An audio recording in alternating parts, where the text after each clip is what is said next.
¿Qué tal? Buenas tardes. Nosotros somos el equipo que está encargado de explicar el ciclo celular de la fase G2. Aquí traigo una imagen un poco pequeña, pero voy a tratar de estar enfocándola y explicando cuáles son los ciclos o las fases que están antes de la fase que nos tocó a nosotros, que es la fase 2. Y para empezar voy a iniciar explicando más o menos lo que es el ciclo celular para dar una introducción.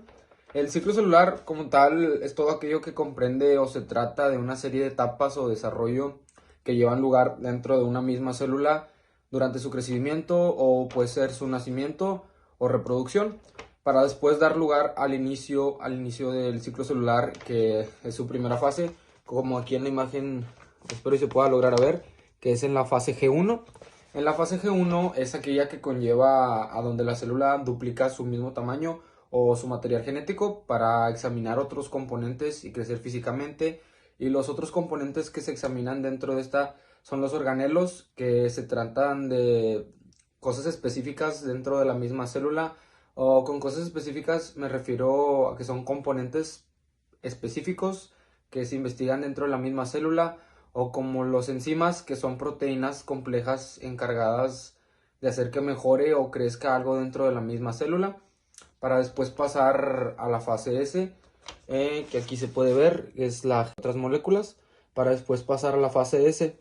Aquí también se lleva a cabo la duplicación del material genético de la célula, pero en cambio en la primera fase, en la G2, se tenían únicamente dos cromosomas, y los cromosomas se refiere obviamente al material genético. En este caso, al duplicar su material genético y sus cromosomas en la fase S, se pasa de tener dos cromosomas a cuatro cromosomas y cuatro copias de cromosomas, y se refiere a la parte de la célula que tiene la mayor parte de información genética. Y ahora sí, después de esta fase, que es la S, pasamos a la fase G2. Y como aquí dice, en la fase S es la duplicación del ADN y proteínas asociadas.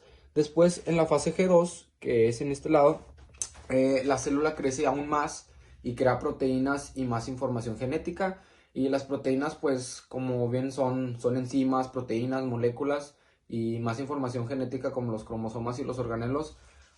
Y crea aún más organelos, que estos son las estructuras de la misma célula, que también son llamadas vesículas, de hecho los mismos organelos. Y la célula en esta fase, principalmente la célula se prepara para lo que es la división celular, y dentro de la misma división celular se reorganiza toda la información de las células, como lo son los organelos, las proteínas, el material genético, los cromosomas, para una vez que se reorganizan de las células, como lo son los organelos, las proteínas, el material genético, los cromosomas, para una vez que se reorganice toda la información genética, se realice la división celular, y al terminar la fase G2 se inicia la fase de la mitosis. Y este sería el ciclo celular hasta la fase 2. Hola, ¿qué tal? Buenas tardes, mi nombre es Luis David García Salazar y mi equipo y yo vamos a hablar sobre la fase 2 del ciclo celular. Aquí, como vemos, es un ejemplo sobre el ciclo celular, y pues la verdad es que la fase G2 empieza por la condensación de los cromosomas y el ensamblado de las estructuras especiales requeridas para la mitosis, es decir, la división nuclear y la división citoplásmica. Bueno, en el siguiente paso, como se acaba de duplicar el ADN, la célula representa doble material genético. Durante esta fase celular se prepara para la división celular.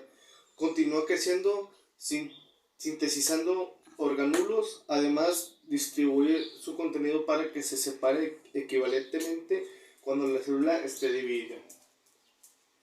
Para cerciorarse de que la división celular se realice sin problemas, la célula tiene un punto de control adicional antes de la fase M, que aquí la tenemos, llamado punto de control G. Y así de todo. Bueno, y para la siguiente parte sería que ya que se active la fosfata CDC25, esto va a hacer que el WID1 que esté aquí se vayan o los elimine, y ya esto eliminado va a hacer que active una retroalimentación positiva del loop, y va a activar ahora otro tipo de elemento o juego que hay en esto, que sería la CDK1 y silina B, que a su vez esto va a ayudar que la acumulación de esto, del CDK1 y silina B, permita que el núcleo le dé entrada a la célula a la mitosis, y ya con esto quedaría la regularización bioquímica de la G2. Mi nombre es Orlando Piña y yo les voy a hablar de un paso sobre la regulación bioquímica. Y bueno, pues supongamos que tenemos una línea con 161 lugares y en el lugar 161 tenemos un sustrato en la parte final de la línea. Y también en el lugar 14 y 15 tenemos un elemento llamado Wi1. Estos, con la poloquinasa, producen lo que es la fosfata CS25.